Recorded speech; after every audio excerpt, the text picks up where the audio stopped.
열왕기하 1장 1절부터 8절의 말씀을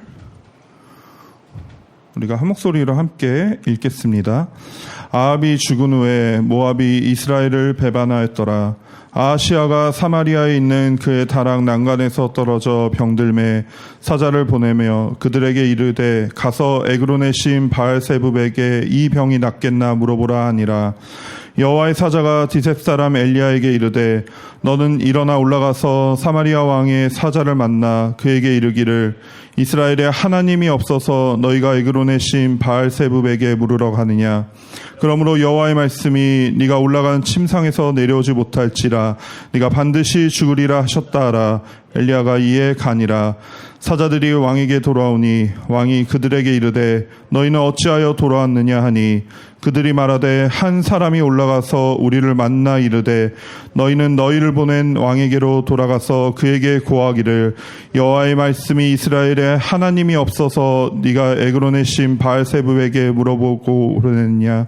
그러므로 네가 올라간 침상에서 내려오지 못할지라 내가 반드시 죽으리라 하셨다라 하더이다.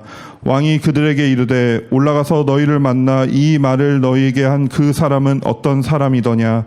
그들이 그에게 대답하되 그는 털이 많은 사람인데 허리에 가죽띠를 띠었더이다 하니 왕이 이르되 그는 디셉 사람 엘리야로다. 아멘.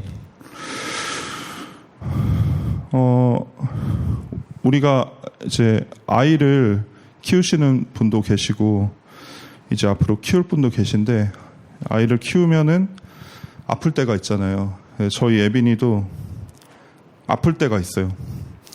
막 고열이나 감기나 뭐 이런 것 때문에. 그러면은 이제 감기에 걸렸고 고열이 나면은 학교에 못 간단 말이에요.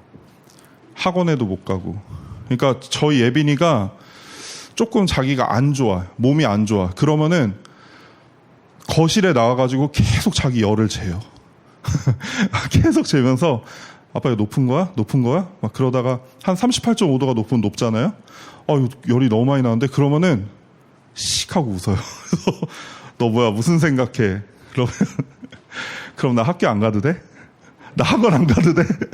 그런단 말이에요. 그러니까 얼마나 황당해요. 부모 입장에서는. 아니 얘가 지금 그게 중요한 게 아니라 너가 건강해지는 게 중요하지. 네가 지금 너 아프다고 학교 안 갈 생각에 그렇게 신나는 거야? 그랬더니 아니야 신나지 않아. 그래서 막 이런단 말이에요. 너무 누가 봐도 너무 신나요. 그러면 보면서 저랑 저희 아내랑 진짜 철딱선이 없다. 애니까 어쩔 수 없지. 근데 아이 입장에서는 그게 너무 중요한 거예요. 아픈 거는 둘째치고 야 내가 아파서 학교를 안 간다고? 학원을 안 간다고? 이게 너무 좋은 거예요. 그래서 애가 막 39도 넘고 막 40도 가까이 되고 싱글벙글해요. 막 학교 안 가니까. 그래서 너무 힘이 없어. 그러다가 근데 너무 좋아. 막 이래요. 왜? 학교 안 가잖아. 그러는 거예요. 진짜 그런 거 보면서 참 재밌다. 그런데 아이의 입장에서는 그게 너무 중요한가 봐요. 너무 중요한가 봐요. 합법적으로 쉬면서 엄마 아빠랑 같이 있을 수 있다. 이게 너무 좋은 거죠. 근데 아이를 책임지는 부모 입장에서는 너무 황당해요. 야, 어떻게 이렇게 철없는 소리를 하니? 왜냐하면 보호자가 보고 있는 건 뭐죠? 아이의 생명이고 아이가 지금 건강해져야 되는 어떤 그런 책임감이 있기 때문에. 그래서 그런 얘기 할 때마다 참 웃긴데, 근데 제가 그런 예빈이를 보면서 가만히 생각을 해봤어요. 그랬더니 하나님 앞에 우리도 이럴 때가 참 많겠다. 그런 생각이 든 거예요. 왜냐하면은 우리가 문제가 생기면 하나님 앞에 무엇을 먼저 묻습니까? 하나님 이 문제 언제 해결됩니까? 하나님 이거 돈 언제 마련됩니까? 하나님 이거 언제 고쳐주실 거예요? 관계에 문제가 생기면은 이거 언제 해결해 주실 거예요? 이런 걸 묻잖아요. 근데 하나님께서 우리의 너무 궁금해하는 이 질문, 마치 예빈이가 나 그럼 학교 가 안 가? 이게 제일 중요한 질문인 것처럼 우리한테 너무 중요하다고 생각하는 그 질문이 하나님 입장에서도 진짜 중요한 질문일까? 이런 생각이 든 거예요. 하나님께서는 때때로 우리가 붙들고 있는 질문은 비교도 되지 않을 만큼 훨씬 더 크고 중요한 일들을 바라보고 계시기 때문이죠. 부모가 아이의 건강과 생명을 책임지는 것처럼. 그리고 그 질문을 우리한테 되물으시기도 한단 말입니다. 오늘 본문에 나오는 아하시야 왕이 그렇습니다. 오늘 본문의 시작이 이렇습니다. 아합이 죽은 후에 모압이 이스라엘을 배반하였더라. 아합이 죽었어요. 이스라엘의 왕인 아합이 죽고 그의 아들 아하시야가 왕이 되었는데, 그런데 어떤 일이 생겼냐면은 좋은 일들이 계속 왕이 새롭게 왕이 됐으면 그 나라에 좋은 일들이 일어나야 되잖아요. 그래서 정책적으로도 백성들한테 베풀고, 왕이 새롭게 됐으니까 이렇게 좋은 일이 생기는구나, 이런 일들을 이렇게 공포하기 위해서 정책적으로도 그렇게 한단 말이에요. 그런데 시작부터 나라가 흔들리는 거예요. 그동안 이스라엘의 영향력 아래에 있던 모압이 더 이상 이스라엘을 두려워하지 않게 됐고, 이스라엘을 심지어 배반했어요. 그러니까 나라의 힘이 약해지고 왕의 권위가 흔들리고 있는 거죠. 그런데 여기에 그치지 않고요. 2절에 아하시야가 사마리아에 있는 그의 다락 난간에서 떨어져 병들매, 이렇게 또 이어진단 말이에요. 그러니까 이번에는 나라가 아니라 자기 몸에 문제가 생겼어요. 왕이 다쳤어요. 그런데 이게 뭐 전쟁터에 나가서 용맹하게 싸우다가 다친 게 아니라 가장 안전한 내 집에서 그냥 난간에 있다가 휙 떨어져 버린 거예요. 그랬는데 크게 다쳐서 일어나지 못해요. 굉장히 크게 다쳐서. 그래서 그가 너무나 걱정이 되는 거예요. 왜? 나라 밖에서는 모압이 흔들고 있죠. 새로 왕이 됐는데 자기 몸은 침상에서 일어나지 못하고 있어요. 왕이라는 사람이 나라 하나 제대로 붙잡기는커녕 내 몸 하나도 제대로 붙잡지 못하게 된 겁니다. 그러니까 아하시야 왕의 머릿속에 어떤 질문이 생기겠습니까? 야, 이거 어떡하지? 내가 여기서 다시 일어날 수 있을까? 내가 언제 회복될까? 이거 회복은 되기나 하는 걸까? 이런 질문이 생긴단 말이에요. 당연하죠. 우리도 똑같잖아요. 병에 걸리면 야, 이 병 언제 낫지? 이런 질문이 우리 가운데 자연스럽게 생기잖아요. 사업이 어려워지면 다시 회복될까? 이게 궁금하죠. 우리의 관심은 언제나 이 문제가 어떻게 결론 지어지느냐, 언제 이 문제가 해결되느냐, 이런 데 있기 때문입니다. 아하시야도 그것을 알고 싶었어요. 그래서 사람을 보냅니다. 그런데 문제는 그가 질문했다는 데 문제가 있는 게 아니라요, 누구에게 질문했느냐, 이게 문제였어요. 2절 후반부에 보시면요, 사자를 보내매 그들에게 이르되 가서 에그론의 신 바알세붑에게 이 병이 낫겠나 물어보라 하니라. 그러니까 이 장면이 얼마나 기가 막힙니까? 이 아시아 왕이 이방 왕이 아니거든요. 이스라엘 왕이거든요. 그런데 지금 누구한테 묻습니까? 하나님한테 묻지 않고 바알에게 묻겠다고 하는 거예요. 정말 이상한 일이죠. 이 아시아라는 이름의 뜻이요, 하나님께서 붙잡으신다, 이런 뜻이거든요. 하나님께서 붙드신다. 그런데 여호와께서 붙드신다라는 이름의 그 뜻의 이름을 가진 이 왕이요, 정작 난간에서 떨어져서 나라가 위기에 처했을 때 하나님을 붙들고, 하나님 우리를 붙들어 주세요, 우리를 붙잡아 주세요, 이 손을 놓지 말아 주세요, 이렇게 매달려야 되는 그 절체절명의 순간에요, 하나님께서 우리를 붙드실 거라는 소망이 없는 거예요. 반대로 내가 그 손 결코 놓지 않겠다라는 그런 의지도 없어요. 그런데 생각해보면 수많은 백성들이 이 아시아의 이름을 불렀을 거 아니에요? 아시아 왕이 이제 왕위에 올랐으니까. 그러면 그들이 아시아 왕의 이름을 부를 때마다 뭐를 외치는 겁니까? 여호와께서 붙드신다, 여호와께서 붙드신다, 여호와께서 붙드신다. 그런데 그 사람이 정작 난간에서 떨어졌을 때 여호와를 찾지 않죠. 그가 난간에서 떨어졌을 때 여호와께서도 그를 붙들지 않으셨습니다. 왜냐하면 그는 여호와 하나님을 의지하지 않고 있었어요. 이름만 여호와께서 붙드신다지 그는 애초에 하나님께서 자신을 붙들고 계시다고 생각하지 않았습니다. 그는 전적으로 바알을 예배하고 있었어요. 열왕기상 마지막 부분을 보면 아하시야에 대해서 성경이 이렇게 평가합니다. 아하시야가 그의 아버지 아합의 길과 그의 어머니 이세벨의 길로 행했고 바알을 섬겨 예배하며 이스라엘의 하나님 여호와를 노하시게 했다, 이렇게 말씀하시거든요. 그러니까 그의 아버지 어머니에게 아하시야가 물려받은 게 있는 거예요. 네가 절체절명의 위기에 처했을 때 누구를 붙잡아야 되냐? 하나님이 아니라 바알을 붙잡아라. 이걸 배워버린 거예요. 부모가 자녀에게 가장 깊이 물려주는 게 재산이 아니죠. 삶을 대하는 태도잖아요. 신앙이잖아요. 우리에게는 또 신앙이 있죠. 그러니까 문제가 생겼을 때 우리 엄마 아빠가 어떻게 반응하는지를 보고 그 아이도 인생에 문제가 생겼을 때 똑같이 반응을 한단 말이에요. 돈이 부족해졌을 때 부모님이 누구를 원망하는지, 나의 상황을 원망하는지, 아니면 하나님을 붙드는지, 일이 뜻대로 되지 않았을 때 어떤 태도로 이 환경과 상황을 대하는지, 이것들을 아이들이요 진짜 면밀히 관찰하고 있단 말이에요. 하나님의 뜻이 내 마음과 다를 때 그럼에도 불구하고 우리 엄마 아빠가 순종하는지 안 하는지 애들이 그거 진짜 잘 알거든요.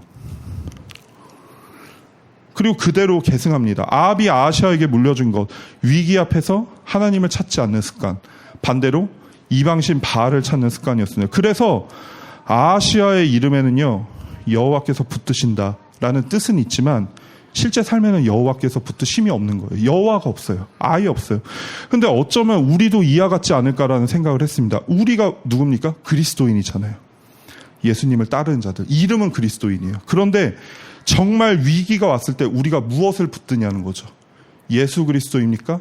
아니면 나의 상식과 경험과 세상 논리와 명예와 관계와 재물입니까? 아하시아가 이스라엘의 하나님께 묻지 않고 이방 땅의 바알세붑에게 묻습니다. 그러자 하나님께서 여호와의 사자를 엘리야에게 보내 말씀하시죠. 3절에 여호와의 사자가 디셉 사람 엘리야에게 이르되 너는 일어나 올라가서 사마리아 왕의 사자를 만나 그에게 이르기를 이스라엘에 하나님이 없어서 너희가 에그론에 실 바알세붑에게 물으러 가느냐 이러신단 말이에요. 이 말씀이 오늘 본문의 핵심입니다. 오늘 설교의 핵심입니다. 뭐냐면 아하시아는 내가 병에 걸린 게 가장 큰 문제라고 생각했어요. 그러니까 가장 궁금한 것도 내 병이 낫겠나 안 낫겠나 이게 제일 궁금한 거예요.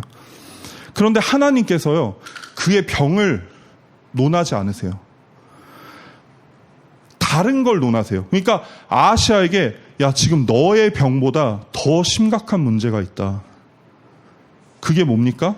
너 지금 누구한테 질문하고 있니? 그걸 물으시는 거예요. 너 지금 질문이 잘못됐어. 네가 네 병이 낫겠나 안 낫겠나를 질문할 게 아니라 내가 지금 누구에게 묻고 있지를 질문했어야지. 이스라엘에 하나님이 없어서, 하나님에게 능력이 없어서, 하나님께서 그들의 요구를 듣지 않으셔서 그가 바알에게 묻는 것입니까? 그러니까 아하시아에게 있어서 가장 큰 문제는 병이 아니라 인생의 가장 큰 위기가 왔음에도 불구하고 여전히 하나님을 찾지 않는 상태, 그게 가장 큰 문제라는 겁니다. 이런 우리도 문제가 생기면 그 문제 자체에 짓눌리잖아요.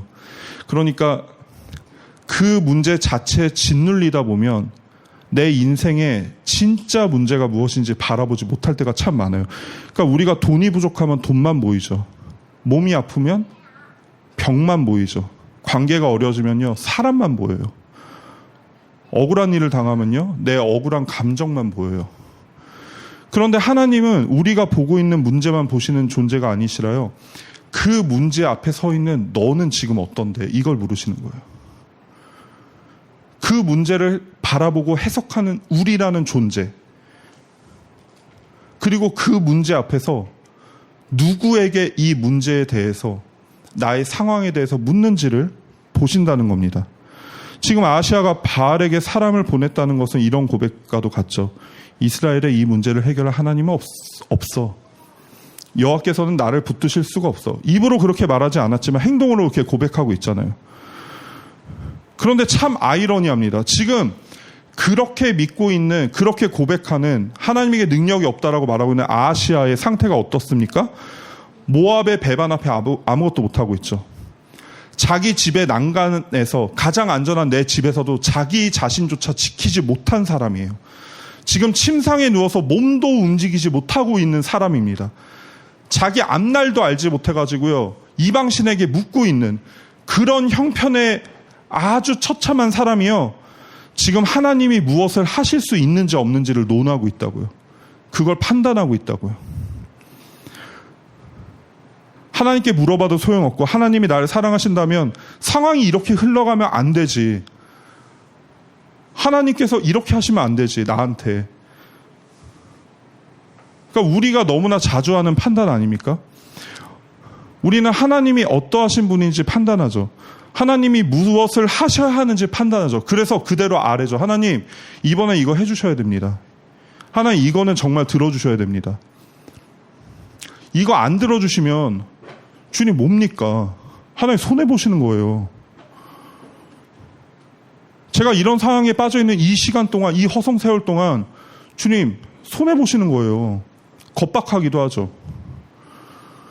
어떤 상황이 하나님의 뜻에 합당한지도 판단하죠, 우리가. 이런 일이 일어나면 안 되죠. 적어도 나한테는, 적어도 저 사람한테는 하나님 이러시면 안 되죠. 그것이 하나님의 선하심과 맞지 않는다고 말합니다. 그런데 그렇게 판단하는 우리는 누구냐고요. 단 1분 1초의 앞날도 알지 못하는 무기력한 존재들이잖아요. 내 감정 하나 제대로 다스리지 못하는 존재들이잖아요.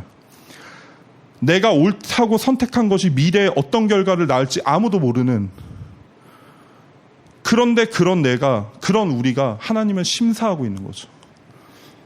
하나님 내 기준에 맞는지 보고 하나님의 판단이 내 정의와 상식에 합당한지 판단하는 거죠. 이게 아하시아의 모습이고 우리의 모습입니다. 아하시아는 판단했을 때 아니다, 바알을 섬기는 게 맞다 라고 결정한 거예요. 하나님께서 4절에 말씀하시죠. 그러므로 여호와의 말씀이 네가 올라간 침상에서 내려오지 못할지라 네가 반드시 죽으리라. 이 말씀을 잘 이해하셔야 되는데, 하나님께서 너 이제 죽을 거야, 심판을 선언하시는 게 아니에요. 그러니까 아하시아가 믿음이 부족해가지고 병이 낫지 않는다, 그럼 반대로 믿음이 충만하면 모든 병에서 자유하고 다 나을 거다, 이런 말씀을 하시는 게 아니라요, 이 말씀의 핵심이요, 병이 낫고 안 낫고 있는 게 아닙니다. 그러니까 이렇게 생각하시면 되는데요, 우리 자녀들이 막 위험한 짓을 할 때 뭐라고 해요? 너 그러다 다친다, 너 그러다 병원 가. 저희 아내 표현은 너 그러다 잘린다, 막 이런 표현하거든요. 그럼 우리 예비가 너무 깜짝 놀라가지고 막 와서 엄마 나 진짜 잘리는 거야? 막 이러면서 막 그런단 말이에요. 그게 뭐예요?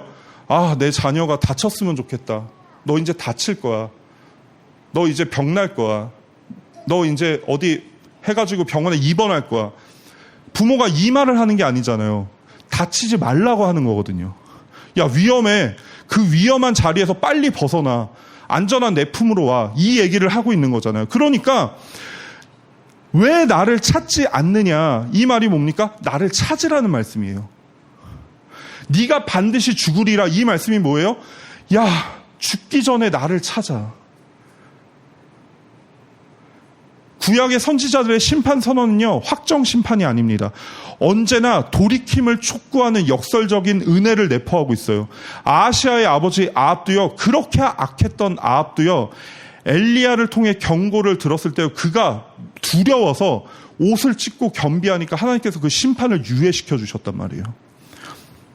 하나님이 아하시아를 침상에 눕히는 것은 왕으로서의 질주를 멈추고 자신의 무력함을 보라는 뜻이었습니다. 엘리야를 통해서 반드시 죽으리라 경고하신 것은요, 이제라도 헛된 우상을 버리고 살아계신 하나님 앞에 납작 엎드려 살 길을 구하라는 기회를 주신 겁니다. 그런데 아하시아가 뭐라고 합니까? 7절에 이 말을 너희에게 한 그는 어떤 사람이더냐? 8절에 그들이 그에게 대답하되 그는 털이 많은 사람인데 허리에 가죽띠를 띄었더이다 하니 왕이 이르되 그는 디셉 사람 엘리야로다. 아하시아가 엘리야를 알고 있었습니다. 왜요? 그의 아버지 아합의 시대에 가장 위대한 선지자였잖아요. 갈멜산에서 누가 참 하나님인지 바알의 선지자들과 그 수백 명의 선지자들과 대결해서 이긴 자가 엘리야였잖아요. 아하시아가 모를 수가 없어요. 엘리야를 통해 하나님의 말씀이 그대로 이루어졌다는 사실도 알고 있었을 겁니다. 그러면 그가 살아계신 하나님이 진짜로 나를 책망하시는구나, 돌이켜야겠다, 이래야 정상이죠. 저 우상나무랭이한테 의지하는 내 마음을 돌이켜 회개하고 그분께 돌아가야겠구나, 이렇게 회개해야 되는데 9절에 아주 이상한 반응을 합니다. 이에 50부장과 그의 군사 50명을 엘리야에게로 보내매 그가 엘리야에게로 올라가 본즉 산 꼭대기에 앉아있는지라. 그가 엘리야에게 이르되 하나님의 사람이여 왕의 말씀이 내려오라 하셨나이다. 저희가 오늘 8절까지만 읽었는데 사실은 본문이 열왕기하 1장 전체거든요. 너무 길어가지고 짧게만 읽었는데 제가 중간중간 읽어드릴게요. 이 장면이 여러분 이해가 되십니까? 엘리야가 누군지 알고 있어요. 아하시아가 진짜 선지자를 넘어 역대 그런 하나님의 사람이 있을까 싶을 정도로 위대한 선지자, 주의 종이죠. 그런 그가 하나님의 음성, 하나님의 확실한 메시지를 보냅니다. 그럼 납작 엎드려야 되는데 아랑곳하지 않고 군대를 보내버려요. 엘리야한테. 여러분, 우리가 때로는 하나님의 말씀을요 더 많이 알면 순종을 더 잘할 것 같잖아요. 아닙니다. 하나님의 분명한 계획과 생각을 알면 그대로 순종할 수 있을 것처럼 생각을 하는데요, 성경 속에 숨겨진 하나님의 뜻을 알고 깨달아 그 뜻이 명확해지면은 와, 대박이다 하면서 하나님께 순종할 수 있을 것 같잖아요. 그런데 실제로 우리의 문제는요, 하나님의 뜻을 몰라서가 아니고요, 알매도 불구하고 순종하지 않는 데 있다는 겁니다. 사실 우리는요, 지금도 알고 있어요. 무엇을 내려놓아야 되는지 알고 있고요, 누구를 사랑해야 되는지 알고 있어요. 어디에서 내 마음을 돌이켜야 되는지도 알고 있어요. 그런데 순종하지 않는 거죠. 무엇을 끊어내야 되는지도 알고요, 어떤 방향으로 내 삶을 살아가야 되는지도 알고 있어요. 그런데 순종하지 않아요. 왜요? 말씀을 몰라서가 아니라 그 말씀대로 살기가 싫거든요. 죄인의 본성, 진리를 거스르는. 우리의 상식으로는 객관적인 어떤 시선에서 이제 이 말씀을 읽을 때는요, 바알 나부랭이보다 살아서 역사하시는 진짜 우주 만물을 주관하신 여호와 하나님을 믿고 따르는 게 정상이잖아요. 너무 당연한 일이잖아요. 그런데 아하시아가 바알에게는 꼬리 말린 강아지 마냥 쫓아가지고 내가 죽겠습니까? 살겠습니까? 막 이렇게 물으면서도 하나님의 말씀이 내려왔을 때 막 오히려 더 교만해가지고 군대를 보내버린, 이게 진짜 이해가 안 되는데 우상의 본질을 알면은 이게 너무 이해가 되는 거죠. 우상은 자기 욕망을 섬깁니다. 자기 욕망을 숭배함이라고 성경에서 말씀하시잖아요. 그러니까 지금 바알과 여호와 하나님의 대립구조는요, 사실 아하시아 자기의 욕망과 여호와 하나님의 뜻의 대립이나 마찬가지인 거예요. 하나님의 말씀, 곧 진리는요, 우리를 해체시키십니다. 우리가 얼마나 죄인인지를 드러내시고요, 우리가 얼마나 소망 없는 자인지를 여실히 밝혀내시는 게 복음이에요. 그분의 말씀이에요. 그런데 그게 예수 그리스도 하나님 안에, 그 은혜 안에 있는 자들한테는 그래서 너무 큰 복이에요. 와, 이렇게 소망 없는 나도 그분 때문에 살아있을 수 있구나. 근데 은혜 밖에 있는 자들한테는요, 감춰야 하는 게 계속 드러나는 거예요. 치욕스러운 거예요. 내가 아닌 척 해야 되는데 아닌 척 할 수가 없는 거죠. 그러니까 진리를 받아들일 수 없는 자들이요, 어떻게 합니까? 진리를 말한 자들을 제거합니다. 구약에서 신약까지, 또 오늘날까지. 그러니까 진리를 선포하는 전도자들을 박해하고 죽이잖아요. 수많은 선지자들이 박해를 받았고 예수님의 제자들과 교회들이 죽었죠. 오늘날에도 수많은 선교사님들이 박해를 받고 고난을 받고 계시잖아요.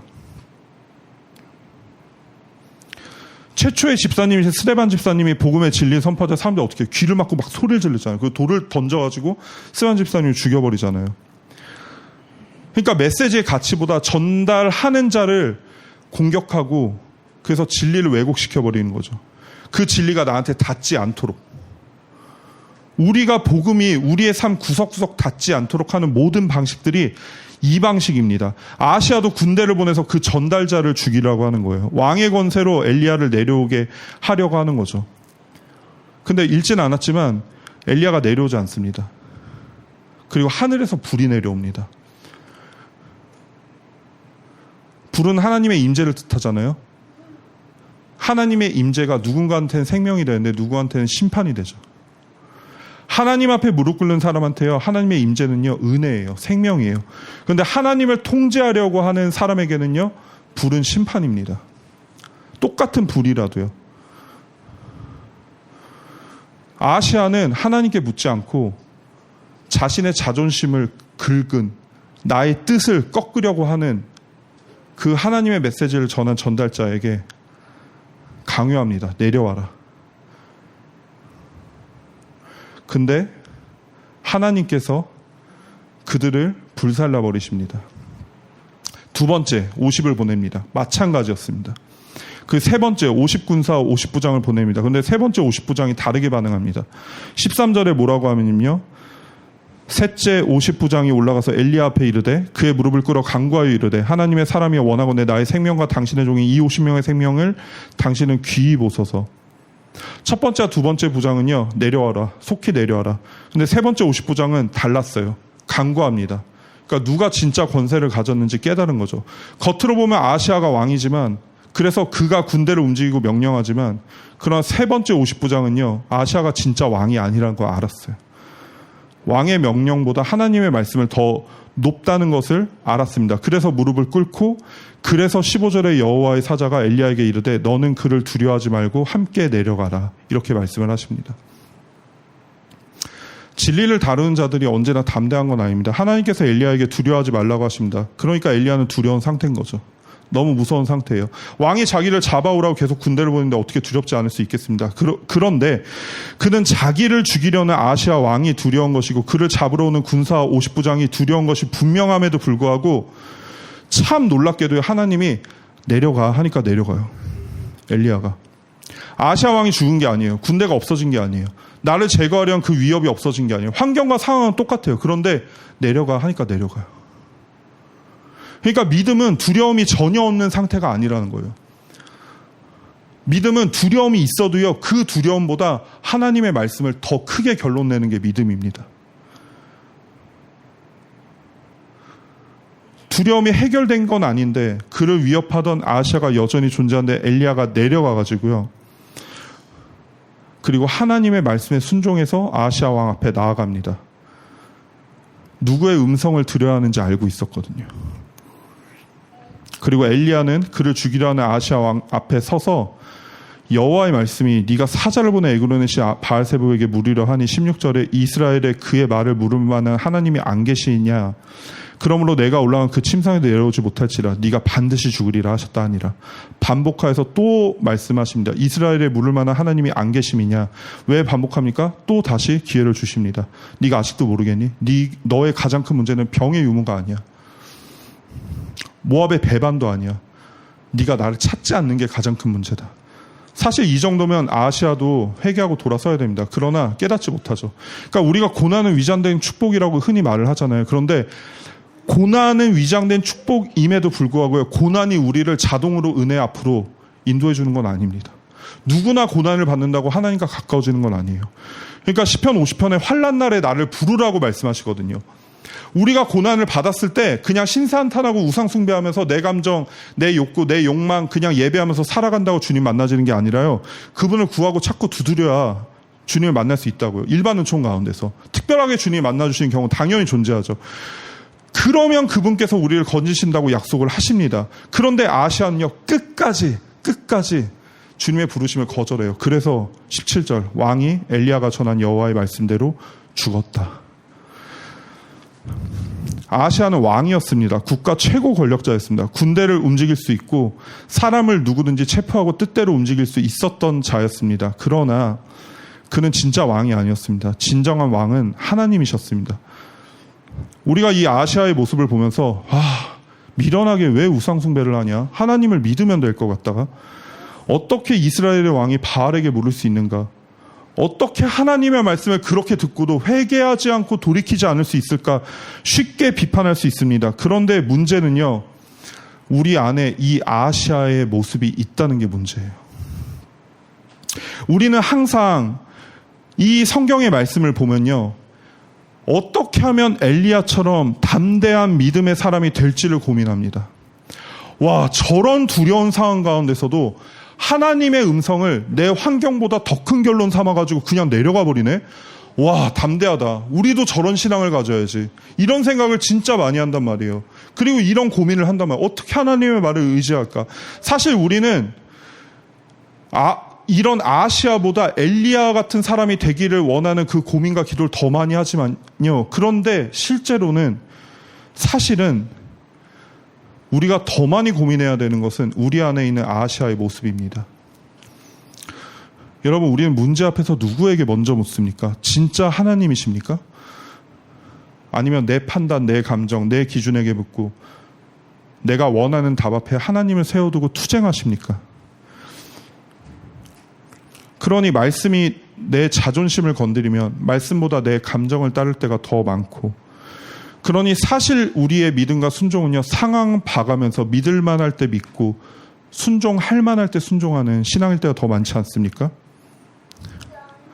그러나 우리가 따르는 예수 그리스도는 그렇지 않으셨습니다. 상황은 예수님이 버림받았습니다. 십자가에 매달리러 가실 때 사람들에게도 버림받았고 제자들에게도 버림받았고 모든 사람들에게 정죄받았습니다. 근데 예수님께서 마지막에 어떻게 말씀하시죠? 아버지여, 내 영혼을 아버지 손에 부탁하나이다. 버림받은 것 같은 현실에서 아버지께 자신을 맡기십니다. 현실이 아버지의 사랑을 증명해 주지 않을 때가 있어요. 그런데 그 상황에서도 아버지의 사랑을 믿으십니다. 내가 이해되기 때문에 믿는 게 아니라요, 이해되지 않아도 우리 주님은 선하시다 믿는 거죠. 그러니까 우리 인생에 있어서 제일 중요한 건요, 질문을 하냐 마느냐가 아니라요, 어떤 질문을 우리가 할 수 있느냐입니다. 질문의 깊이가 곧 신앙의 깊이이기 때문입니다. 잘못된 질문을 붙들고 살아가면요, 우리는 잘못된 길로 나아갈 수밖에 없습니다. 그러니까 성경은 우리 인생의 질문에 해답을 주시기 이전에 너희 그 질문이 올바른 질문이니?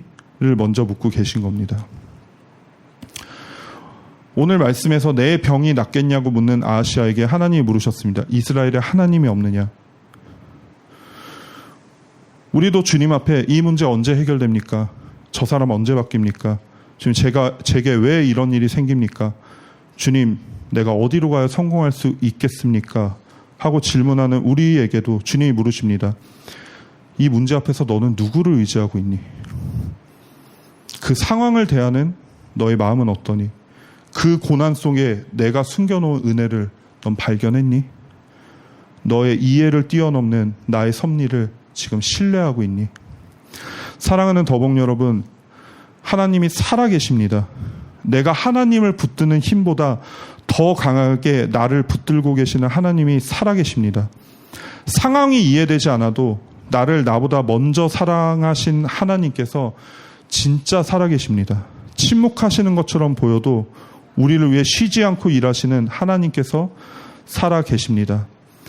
때론 우리가 살아가면서 내 생각과 다른 길로 안내되는 것 같고 이끄시는 것 같아서 이해되지 않는 침상에 머물게 하실지라도 내 고집을 내려놓고 그분께 엎드리는 것이 우리가 진짜 생명을 얻는 길입니다. 그러므로 우리 인생의 문제를 바알에게 묻지 말고 내 감정에게 묻지 말고 오직 살아계신 하나님께 묻기를 소망합니다.